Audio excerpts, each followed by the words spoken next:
Make sure you like and subscribe to my channel for more hadiths.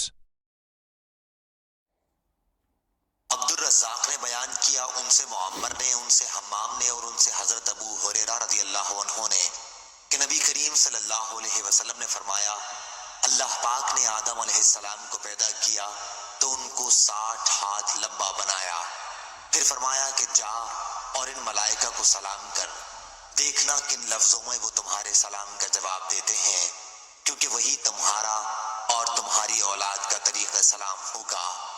آدم علیہ السلام گئے اور کہا السلام علیکم، فرشتوں نے جواب دیا السلام علیکم ورحمۃ اللہ، انہوں نے ورحمۃ اللہ کا جملہ بڑھا دیا۔ پس جو کوئی بھی جنت میں داخل ہوگا وہ آدم علیہ السلام کی شکل اور قامت پر داخل ہوگا۔ آدم علیہ السلام کے بعد انسانوں میں اب تک قد چھوٹے ہوتے رہے۔ صحیح بخاری حدیث نمبر 3326۔ اللہ تعالیٰ اس کے چہرے کو روشن کرے جو حدیث مبارکہ سن کر آگے پہنچائے۔